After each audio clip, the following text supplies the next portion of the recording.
congratulations on an amazing finale. First off, I'm just going to go across my screen. So we have Mary Catherine Garrison that plays Trisha. We have Jeff Hiller that plays Joel. We have Hannah Boss, co-creator and EP. We have, sorry, we have Bridget Everett, who plays Sam and is also an EP. And then we have Paul Thureen, who is also co-creator and EP. Where is he? Very good choices, everybody. You guys did great. So I want to kick this off with Paul, Hannah, and Bridget.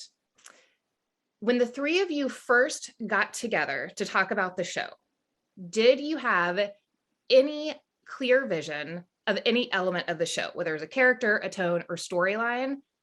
And did that make it into the end result? Oh yeah, Paul and Hannah pitched the idea of the pilot to me and Carolyn and Mark Duplass, so you guys can talk about that. Was that the first time you ever sat down to talk about it? Was them pitching you the show? Yeah, to pitch the idea of the world. Yeah, for sure. Oh wow. Okay.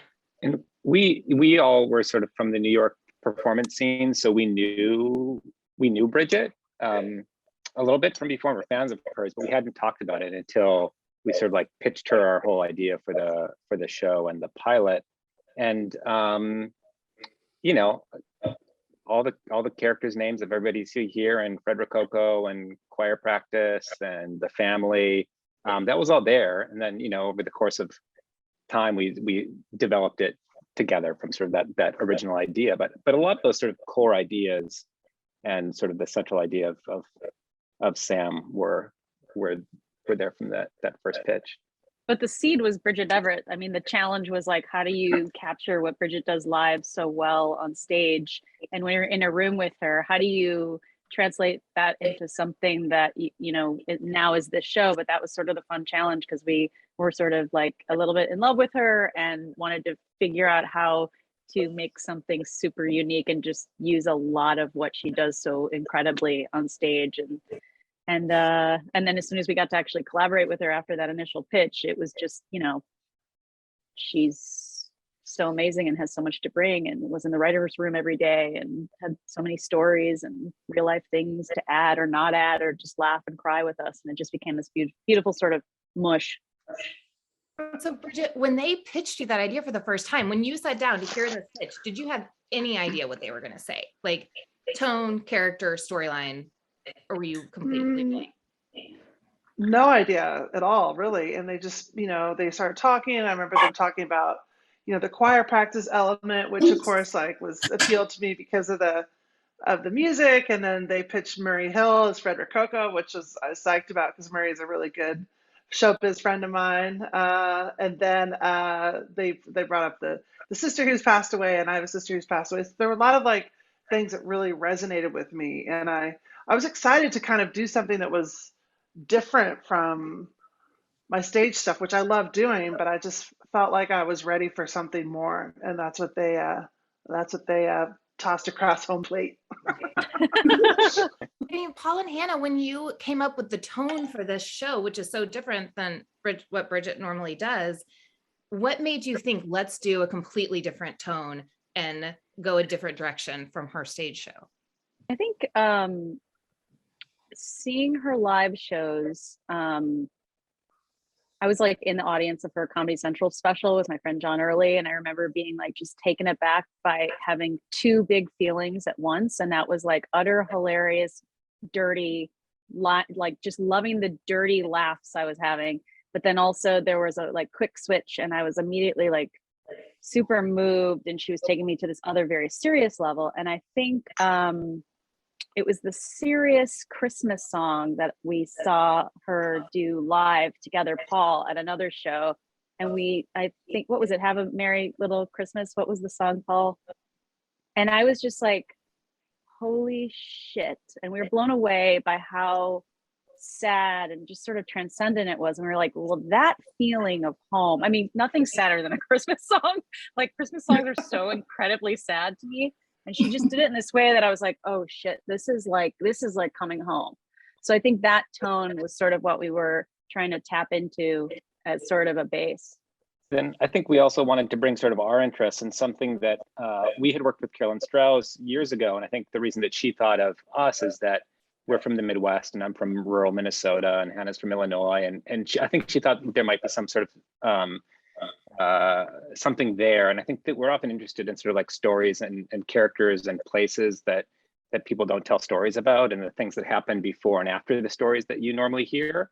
And I think that we just sort of like took a swing at sort of the things that we were interested in and the things that we were wrestling in at our stage of our lives, with dealing with parents and dealing with sort of dreams at this stage in your life and things like that. If we could sort of like put that and put all of those things and all of our heart into it and set it in this world, in this small town that we sort of felt that we knew, the idea of sort of the overlooked areas of the country and the people who are trying to make their life there and the people who are outsiders there. And that idea of like, if somebody like who had the talent and sort of spark of Bridget, but was sort of stuck in her hometown in Kansas, like what would that story be? And I think we felt like that would be the version of the story that we would be excited to see and excited to tell. And we just hoped that that Bridget would connect with it.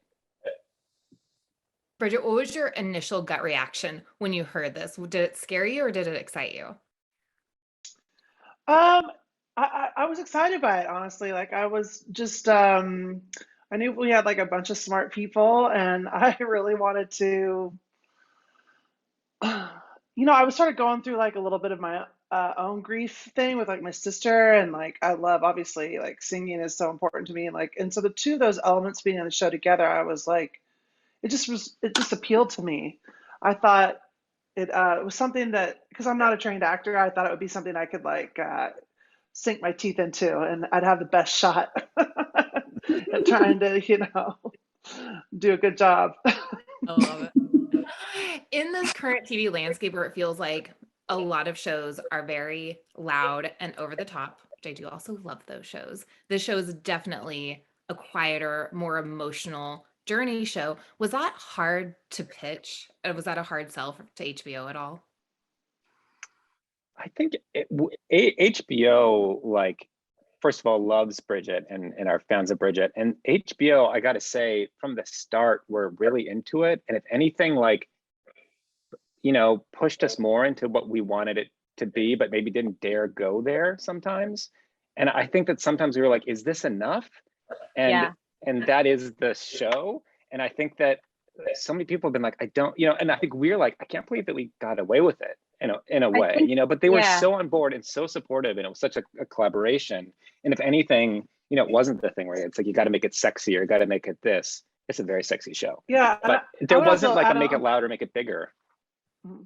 I would say just in addition to that, like, the three of us are, this is the first time sort of doing our own show, and like, but we had the adult in the room. Like Carolyn is like so seasoned, and I think that they knew that she was going to be there sort of to like help us navigate and guide. And in fact, and she was also very just like, lean more into you, do more of this, do more. And so, I did feel like while we were doing it, I was like, this feels so different than anything I've seen. This is like, it's not cynical. It's like really like very hard on its sleeve, kind of genuine. I'm like, are people just going to be like, what the fuck? You know what I mean? But we just did it, and like we had HBO and HBO's and Carolyn's full support in doing it. So I think that gave us all some confidence. Or maybe we're just blind and dumb, but just like start going at it like, we'll see what happens. Well, it's not my money. Love that theory. No, it is. I mean, the emotional journey that it goes on though feels so big, even though the show feels quiet in the most beautiful way. Like it just draws you in and wraps you up, and I want to live there all the time. Jeff, it has been rumored that you're from Texas. The rumors are true. Did you grow up in Austin? Is that what? Well, I grew up in San Antonio, but my sister and my dad live in Austin now. Oh, so when I'm basically in Austin for the holidays, I go to Austin. So how much of in crafting Joel's childhood did you build from growing up in Texas? Because there's a lot of similarities between certain states in certain areas. Yeah. I feel like Hannah and Paul had written this character. Obviously, like they wrote Sam for Bridget to play, and there were a lot of themes that from Bridget's life that flow into it. They did not write this role for me, but just whatever, the power of Grayskull or whatever. That's from He-Man, I think. Anyway. Big influence, big influence. Yeah, exactly. It just weirdly very much matched over my life, except, I mean, it wasn't Kansas, it was Texas, but I did grow up in the church. I was, very bullied. I had a stress rash. I have, in discussions, we talked about how like he was probably really close with his mother, and that scans.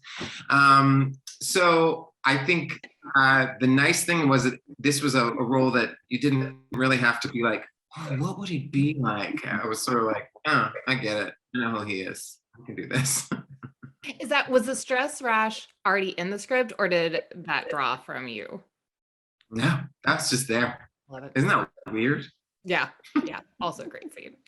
Also, did you have a dog growing up? Yes, I did. I know how you pulled on that with Roger. Well, good. And then Mary Catherine. Really, when the series starts, Trisha is seen as the sister that has it all together. Obviously, over the season, things start to fall apart. Did you know where the season was going when you first started? When I auditioned for it, I only read the scenes from the pilot. So I think I have like a kind of a high energy, high strung Chihuahua type of person in a lot of ways. So I felt like, oh, here I go playing the high strung one again. And I'm comfortable in that world. I don't know if it's necessarily who I am all the time, but I'm comfortable with that sort of character thing. But I got this wonderful job, and then reading the scripts, and I was so thrilled and so excited to show somebody who gets to change like that, who you think is one thing, and then they get to grow and become something else. And I will say that I feel like that's true for all the characters. You get to be surprised by all of them. And I feel like that's not something you get to see a whole lot. I feel like they deal in a lot of, generally speaking, TV deals, or, all these film, TV, whatever, deals in a lot of stereotypes. It's easy, it's simple to communicate. But I love how the characters surprise you and go in places that you can't predict necessarily. So as an actor, it couldn't be more delightful. Did it have a lot to play into how you wanted to play her at the beginning versus how you wanted to play her at the end of the season? Like, did you have that at all arced in your head? Yeah, I did. I mean, I have a rich history with Bridget. We were roommates for a whole bunch of years, like for a weird amount of time, if you're not going to be like lovers or something. And we don't have to work real hard to draw on that kind of sisterly vibe, I guess. And so I sort of gave myself the gift of like just letting a whole bunch of shit go on this job and just let it flow and see what happens, and just sort of not deal with the fear stuff. Does that make sense? Yeah. I just wanted to play it out, and wherever it landed. So I didn't try to like, Shakespearean, like, track the whole thing, emotion for emotion, word for word. But I did just want to let it roll. Yeah. So this sounds like a weird statement to make, but I do love shows that start right after or soon after a character has died, in the sense that I feel when it's done well, the character that you've lost is this full-fledged character that you never meet, but you feel like you get to know so well. How much went into crafting the character of Holly before the show started, and how much did, especially Bridget and Mary Catherine, how much did you talk about your relationship to her as your sister before you started?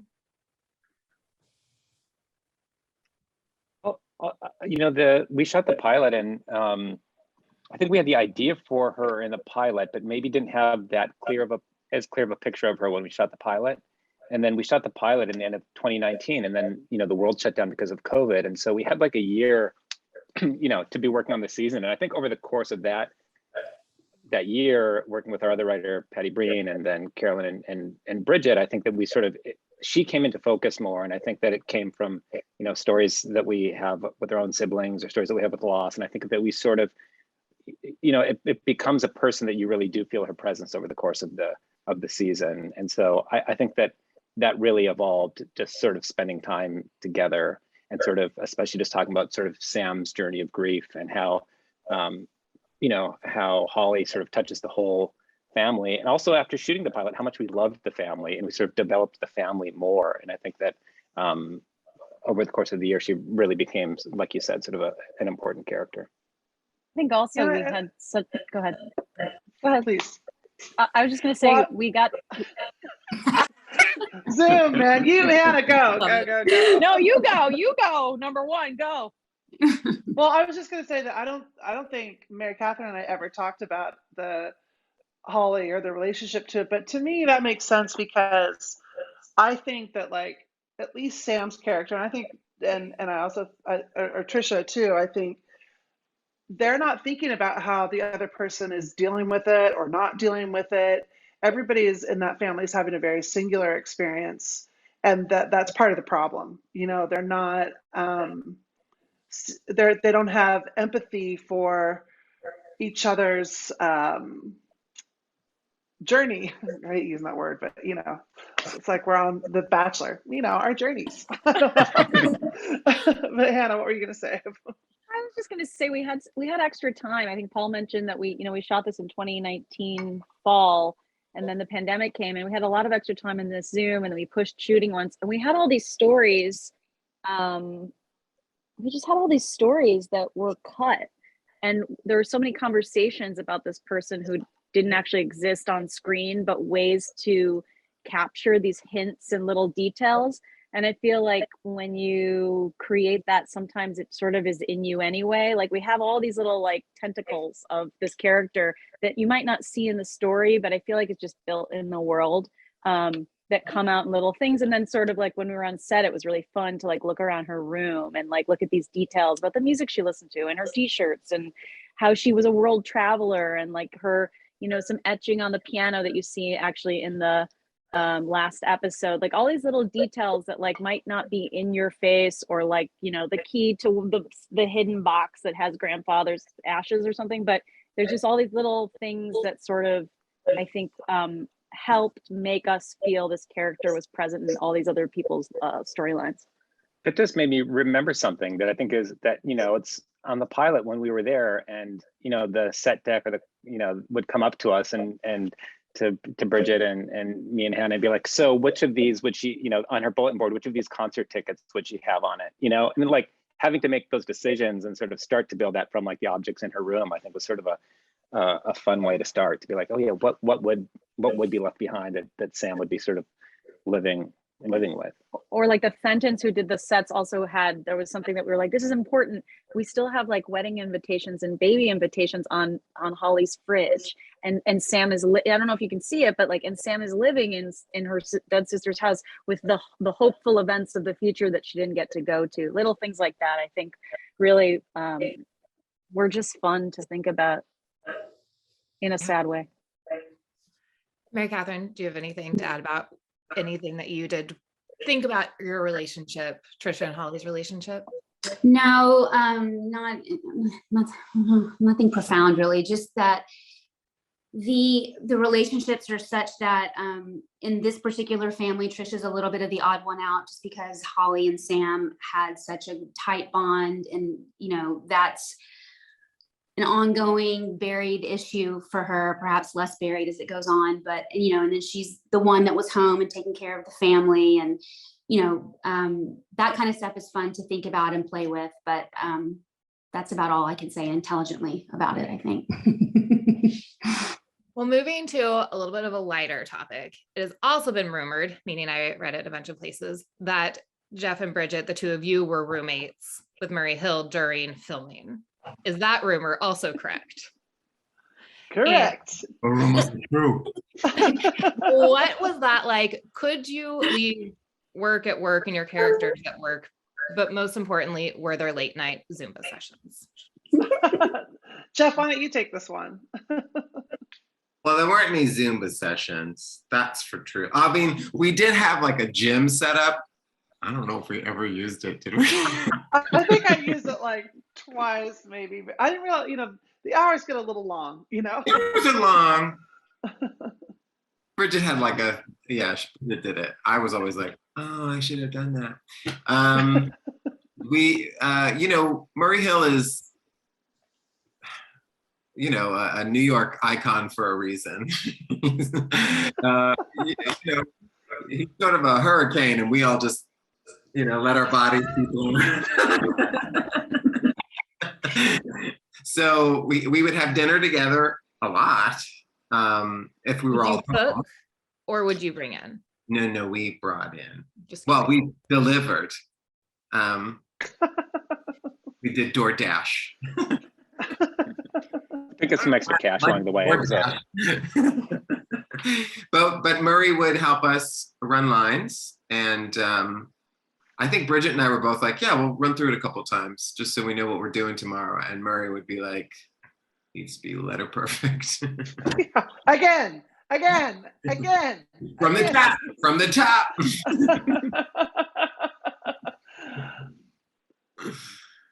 But it was fun. It was really fun to live together because, I've known Murray for a long time. He was one of my first friends in New York, but Jeff and I were more sort of like, friendly acquaintances. And it was really cool to have I think it helped with the show. And it was also, it was helpful in a lot of ways because it felt like we were all in it together. It didn't feel daunting. It didn't feel like we were doing like an HBO show. It just felt like we were a couple of goofballs from New York that were like away at camp, like filming our experience. But Jeff and I were becoming, better friends as Joel and Sam were becoming better friends. So that was a nice parallel. Bridget knows a lot of stuff that I didn't know. She knows like what good tequila is. She knows like how to make good salsa. She knows like, oh, don't get that iced coffee. You gotta get this iced coffee. It's good. Another kind of sharp subject change, but I love the portrayal of the small moments in the show. But one of the bigger moments is the tornado episode. But the thing that I love about it is I grew up in North Texas. Tornadoes are kind of run of the mill. Like tornado sirens, first Tuesday of every month, they test them. You practice tornado drills growing up. It's just it's not scary. And the thing I love about it, obviously Joel has one experience, which took us on a ride. But for Sam and for Trisha in the barn, it felt very just like, it's a tornado. We're fine. We just have to stay here. Did someone have that experience growing up or in your life, or how did you know what was the crafting of that storyline? We're like, we're going to have a tornado, but nothing crazy is going to happen. Well, I'm from Kansas. So like, we had like we had them all the time, obviously. And then when I was little, I mean, I don't know if this speaks to her. Well, maybe it does speak to her parenting, but like we would just sleep through the night. Like she'd just be like, okay. And I'm like, well, it sounds like it's gonna be a bad one, Mom.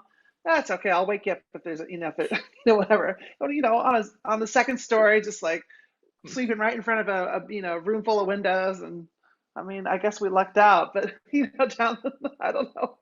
So I don't know. I think none of us wanted to have like a big, like, wee, like the big tornado coming in the funnel crowd, but like cloud, it's just like more the experience of when that's not part of your daily life, but certainly part of like life, just they happen. And like, you sort of,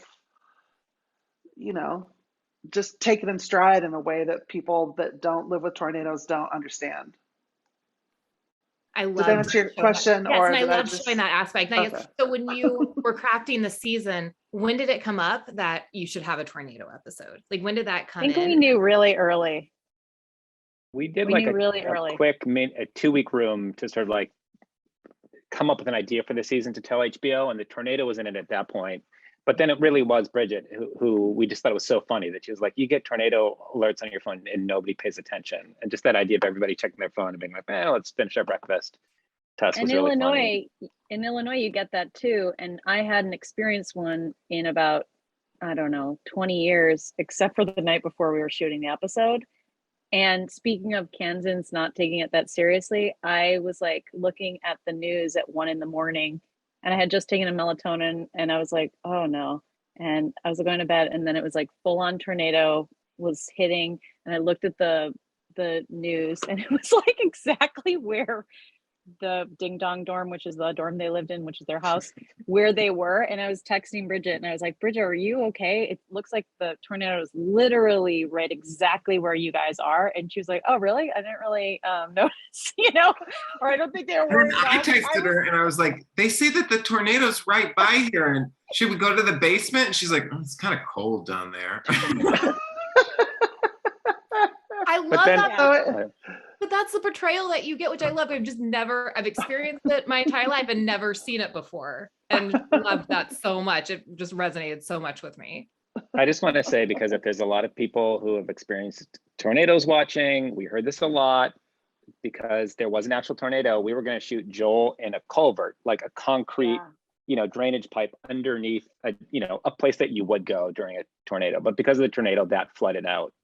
And so the amazing crew was like, well, what can we do in like 12 hours? And they built that corrugated tube above ground in a field that he goes and hides in. And like, I'm sure people are like, you wouldn't go on that, but I he said would. that. I was like, he wouldn't. I wouldn't go. That's He was gonna go in a fucking metal tube in the middle of a storm. but that's just it was like we had no choice.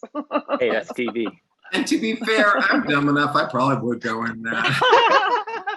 He also went running after dog in the middle of a tornado. So there's that. Yeah. I would do that though. I would chase after, that makes sense to me. Poor pup. I'm just glad I was really actually scared for a minute. I was like, is he gonna find the dog? Is the dog just gonna disappear? I was very devastated for about 3 minutes and then everything. So the other thing that I've never seen on TV before is someone that has a job at a standardized testing facility.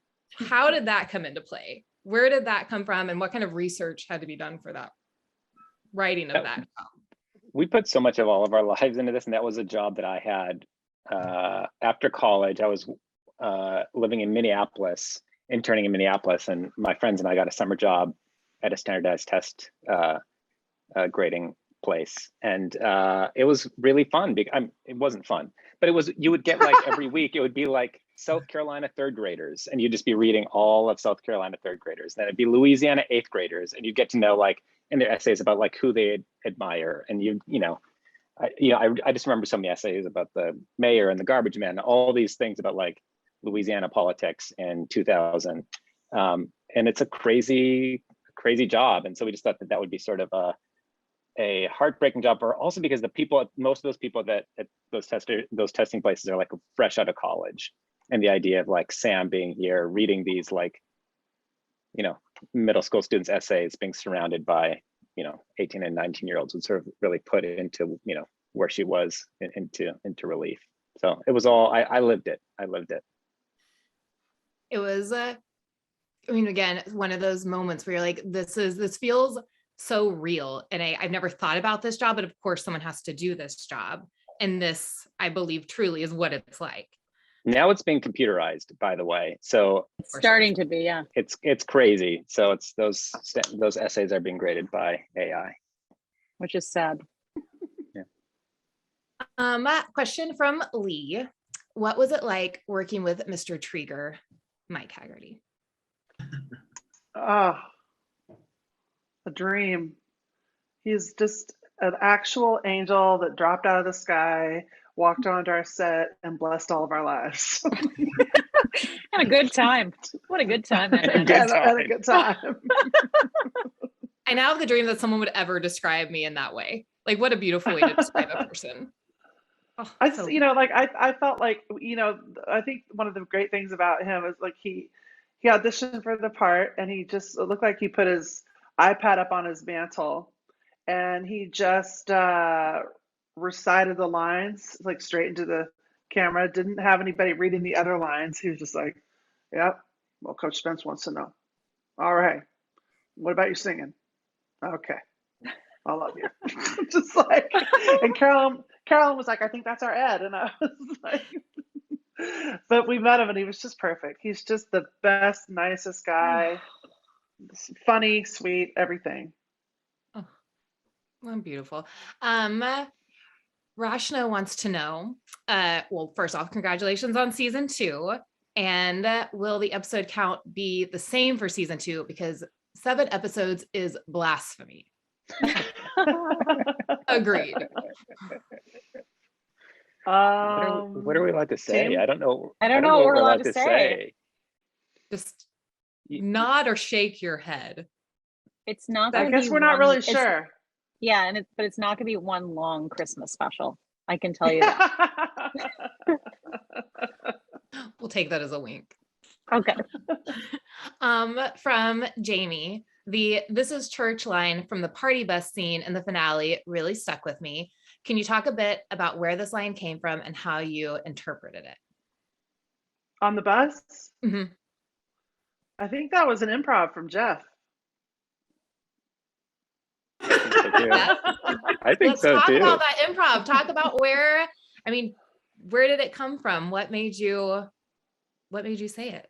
Well, it wasn't just like pew pew. It was like, Hannah and Paul talked a lot about what they wanted, and I think, well, first of all, that bus, it looked like a lot of fun, but it was actually really difficult to film. It did look like a lot of fun. And it was like we had to be truly like at 15, the whole time. It was a real like intense, and it was like a camera person who was like, like I'm trying to fit in this tiny space. So we were all just, for that one good improv, there were easily 1,000 dookies. How much of the show is improv overall?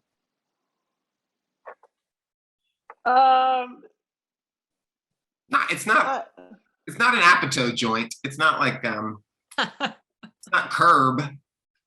It's largely scripted with the freedom to sort of fuck around. Yeah. Right. It's like we do the scene and then they sometimes will let us like try things in different words in our mouth, or like we'll say something and they'll be like, I like that. Use that again in this next take, sort of a situation. It's But when you have like actors like, these three and Mike Haggerty, who are so good, and like, we say that this show happens in the cracks. And so there's moments like, in 103 when Joel and Sam are in the car all day, it's like, so much of it is scripted, but there's just this looseness that comes in between. And like the wee wee song and that was totally improvised. This is church is a perfect line for that moment. I think it's because they're not trying to like out joke each other, or like, it's just sort of like them existing in a place together.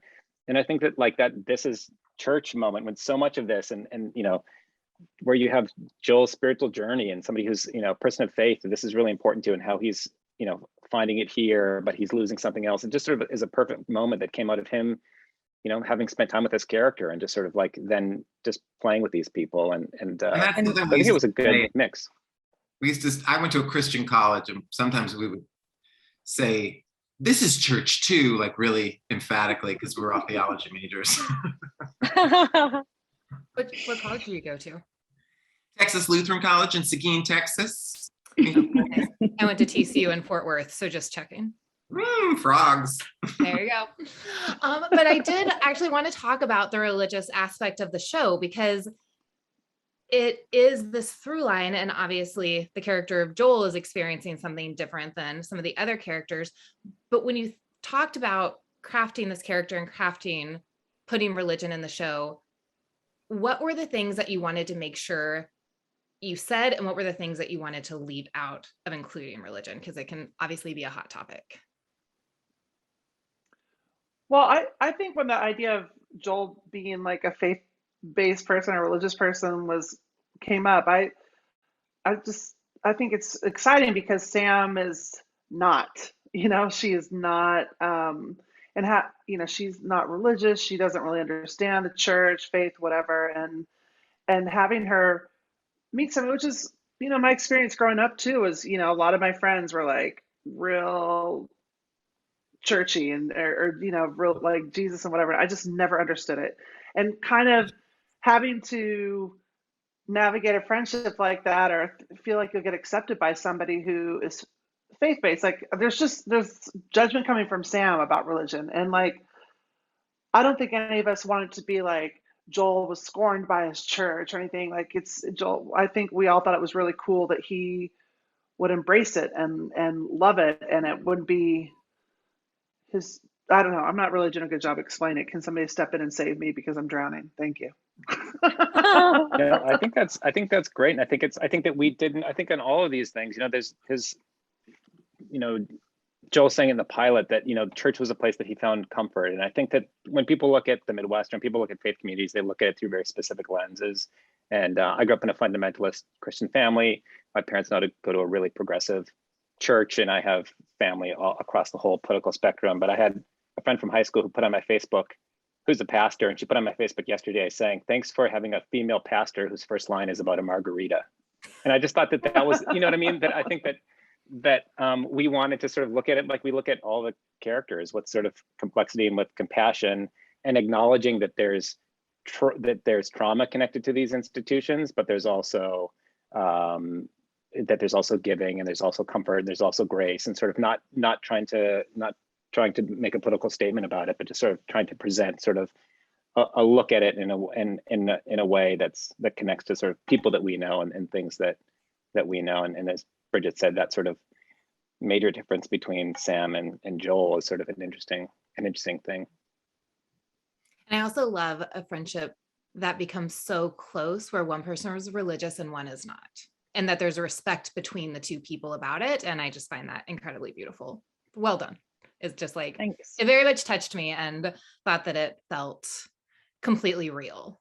And I was definitely immersed in that friendship. Lee wants to know, well, first Lee says the pillows were great. Who had that idea? Mary Catherine, did you have to actually make any pillows? I did not, but I could. Oh, she definitely I want could. the world to know that I can sew. I'm very craft oriented, and I can sew the shit out of a pillow. However, that was not my idea. Whose idea was it? I'd love to know. These are all the questions I want to know too. So I'm riveted.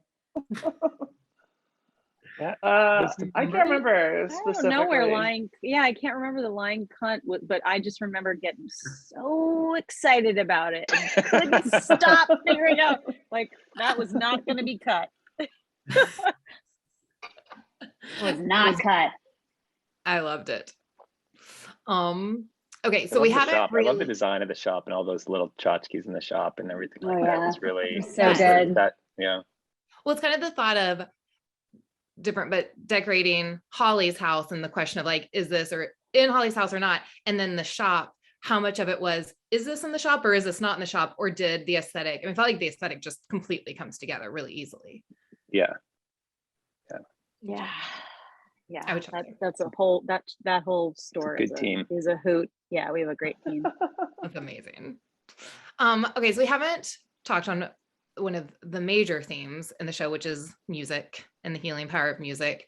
I think it's really interesting. So my Sunday night trifecta is Euphoria, The Righteous Gemstones, and Somebody Somewhere, that all ended this weekend.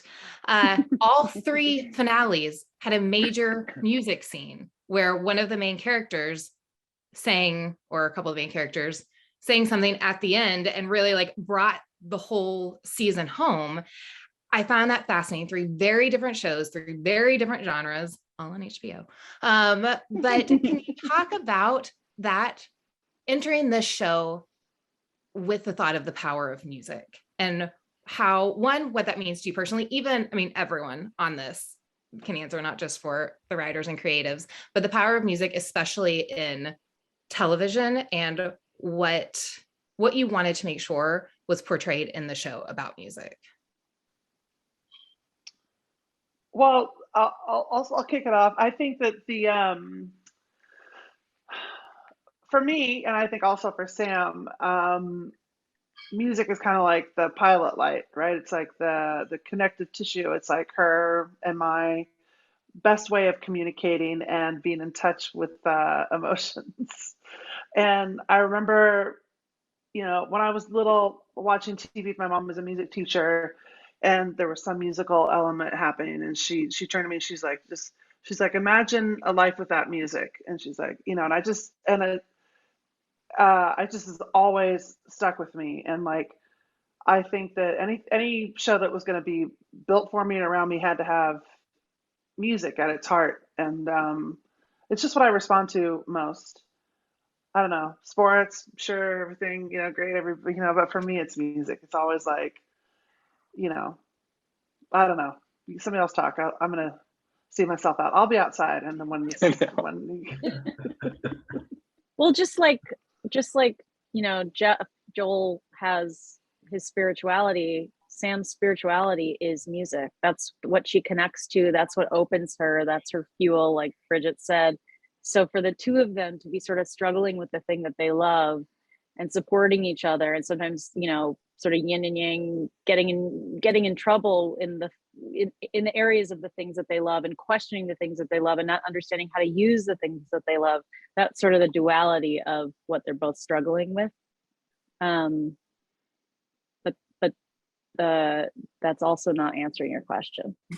Well, How about we even switch a little bit to the actual scene in the finale where Sam sings this beautiful song. And I love that you stay in the moment. Like, there's no cutaway. It is like we are having this moment between these two friends as she's singing the song. Can you talk about, one, the writing of that song and how it was created, and just the filming of that scene and making that scene come together? Well, I think initially, we were going to have this big thing at the end, Oktoberfest, and we could never really figure out how to have, like, it felt like there needed to be a big musical moment at the end in a way, but as the further we got involved in the scripts, it felt like the moment shouldn't be a big moment. It should be a small moment, and it should be, anytime it sort of came up, well, Sam will, there'll be a lot of people there, but Sam will really be singing it to Joel. Like, the thing that we got excited about was like Sam singing to Joel. And then I wrote a song and I sent it to Paul and Hannah and Carolyn, and it was a good song, but it wasn't quite right. And then I was sitting like right here and I put my keyboard on the kitchen table and I just started thinking about it. And I wrote most of what's there, and then I sent it to them. It was very repetitive. It just sort of did the same chords over and over and over and over. And then eventually I asked Matt Ray, who I collaborate with a lot, to sort of help me, zhuzh it out a little bit. But I just loved it just being, Sam has come a long way. And the reason that she's come that far is because of Joel. And I don't think she could ever just sit down and be like, thank you for what you've given to me. Her way of doing it is through a song. And I think that's, I don't know, that's sort of, I'll speak to the song part of it because I wrote it. How was it hearing the song? I mean, in the filming of this and your reactions and going through this whole emotional journey as she's singing the song, how was that part to film? Yeah, well, Bridget didn't play it for me before, and I was sort of like, come on, I'm an actor, I can handle it, I can fake it. But I'm so grateful that she did that, because hearing that song for the first time was, I mean, it's just a really beautiful song. Like, it's not just like well, the words are nice. It's like, the song is so beautiful and the words are so powerful, and like we shot it towards the end of the season, and I felt very close to Bridget at that point, but also like, yeah, we weren't ready to be like, thank you for this opportunity. It was a beautiful, wonderful, emotional moment that Joel was feeling, and so was Jeff. Oh, Gosh, that made me feel gross, even though I mean it sincerely. Sorry.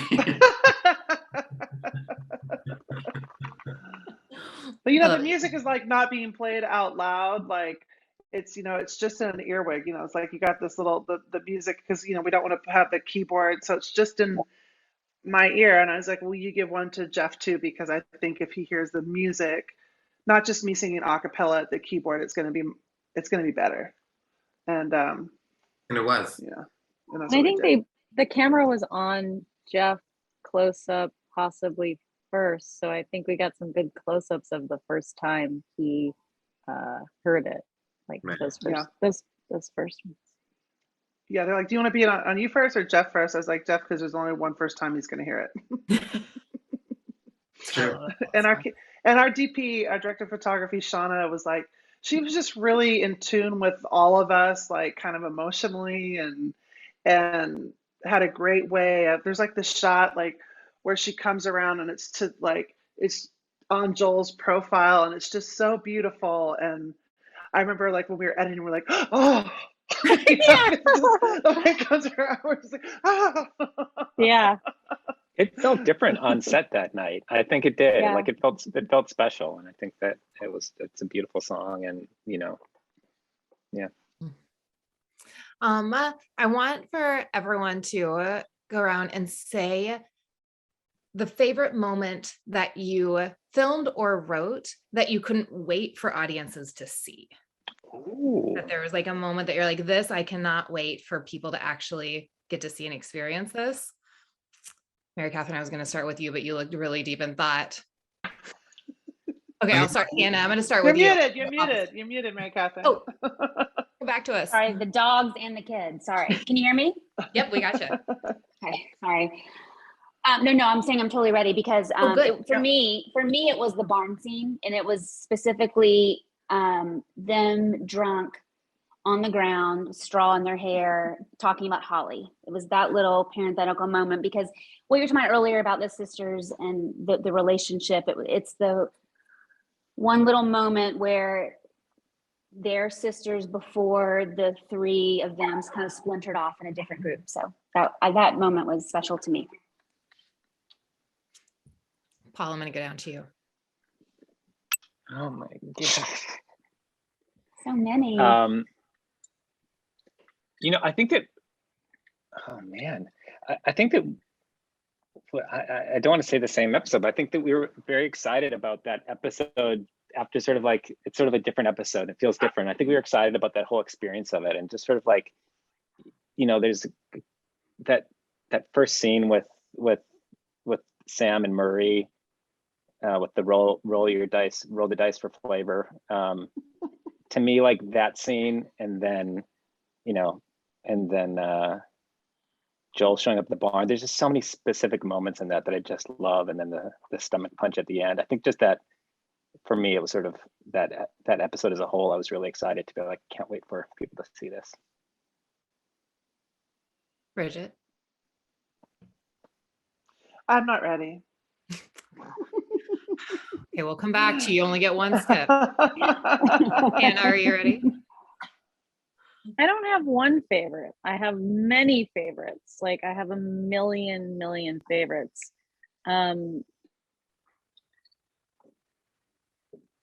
There's so many moments that I just love, but I will say the choreography of the punch and running from and watching and figuring out how to punch Charity in the stomach and all that choreography and the timing and just like it felt like a dance, but it also felt like this brave, you know, we had an intimacy coordinator, just like every part of that felt really fun and wild, and Mary Catherine was so brave, and I just thought that was really fun, and the hotel was really gross, and it just felt like we were in like, it felt like partly like we were in the real situation, like busting into somebody's like cheating situation, but then also just at the same time we were shooting like the most casual scenes with Sam and Joel, and the two of them with the dogs so calm while like someone's life was just falling apart. So I think that those two scenes on the same day was just really fun. That was one of my favorites. I did love in the middle of this chaotic scene that you're just carrying around this dog. Sam and Joel both Yeah. like I think at different times have moments where you're just carrying around this sweet little dog as like everything's just going into chaos. It's very fun. I also have to say that there's an improv that Jeff does in that where he like takes out the money. He's like, I guess we're doing cash now. And to me, that was so fucking funny. That was very funny to me. I did laugh out loud at that line. Definitely. Me too. Jeff, do you have one? Well, I mean, I would say I loved the monologue I did in the tube, and I loved Bridget and me in the car on the stakeout. But the thing that I love the most that I just think is so funny, and I think about it and laugh, is Bridget in that church being like, look at that guy holding that tiny poodle. And it was Yes. Jesus the lamb. And it was the funniest improvisation that I have ever heard. And we had to shoot it a couple times because I kept laughing. And Wait, that was improv? That like from me. Bridget improvising, and it was so good. And because it was so perfect, like when you looked at that glass, you were like, that does kind of look like a poodle. And They're like, have you ever been in a church? I was like, has she ever been in a church? I don't know. Yeah. she always talks about she's not a trained actress or whatever, but like I just felt like you are so talented that you just did that. I've been improvising for 20 years. Bridget. Well, that was a very special moment. I don't know. I think for me, like, it's probably like the song at the end, just because I think there's so much that comes together there. And I wanted to know if people were gonna, if it was gonna have, like, if it resonated with people the same way it resonated with, us in the moment. I think, like, you just don't know. It's like, you're going along and we're all sort of like still on lockdown, and, you're not really seeing a lot of people. You're seeing stuff online, but you don't really know how people feel about the series. And then I was like, well, once this is out, like, it's over. Like, did we, because it's a collective effort, it's like all the stories, everybody goes together. And, I think that, it was really satisfying to, wake up on Monday and see a lot of that it did its job. It did. Because when we were in the moment, like, I just remember sitting there. It was like one of the few times, because mostly the beauty of this job was that we're all sort of in similar stages in our career. We've all kind of in the same age bracket. We haven't had big hits necessarily, and it just felt like we were a group of friends. We were just like and just a group of kind of peers. And I don't know, it just feels wild to like get a season 2. It feels wild to, but there, when we shot that song, I remember sitting down at the keyboard and being like, oh my God, you're about to sing a song that you wrote.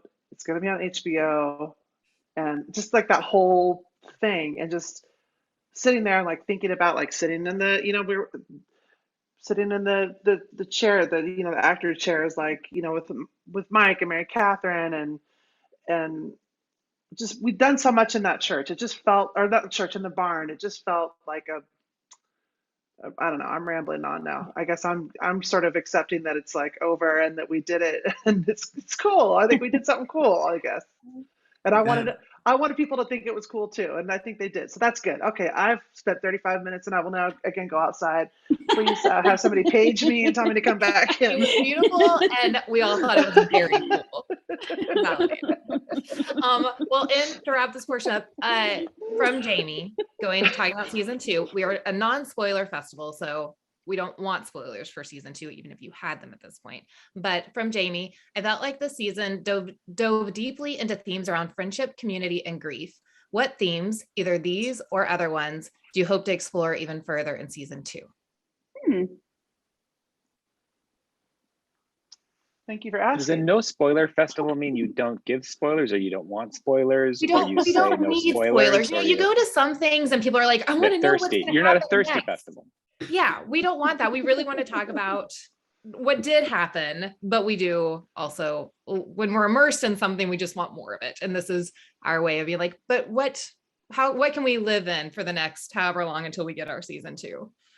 Well, Fred Rococo goes to Spain and we go with him, and that's all I'm gonna say. In for that. In. It's like the end of Facts of Life where they go to Sydney and they get lost in the opera No, house. It's a lot like the that, worst. but there's with bulls, Yeah. with bullfighting. It's a lot of tapas, pinchos and tapas. We're like, how do we tapas season 1? Paul. All you're I think- fired. I think deeper into those themes, but in the next level of those themes, plus love, plus Keeping trying, learning what you learned in season 1, and then keeping trying and making some Yeah. mistakes on the way. exactly. And And then Sam and Joel and Mary and Trisha join a tequila tasting club, and Clase Azul is the one that they all decide they like the best. So they're given dozens of bottles of Clase Azul tequila. Clase And then they Azul, come- it's product placement. I Mhm. mean, And that's then what we they kept come on find named it after. in Austin in June. What's They all- that? Clase Azul. You all come to Austin in June and drink the tequila together is also what Yeah, that's Okay. right. Okay, just making sure. Thank you, one, for having this conversation, for hanging out with us, but also deeply thank you for this show. It is this beautiful, amazing show that just hit all the correct emotions, and never thought I wanted to live in Kansas. Still don't know that I want to live in Kansas, but I do want to immerse myself in this show and just live in it and live with these characters. And I desperately want to go to choir practice. I feel like I'm tone deaf and I could still fit in there. And it just has all the warm feelings to it, even dealing with the hard themes that are in it as well. So thank you for that. Thank you for being a part of ATX TV, and please come to Austin. Please have us. Please have us. Thank you. Thank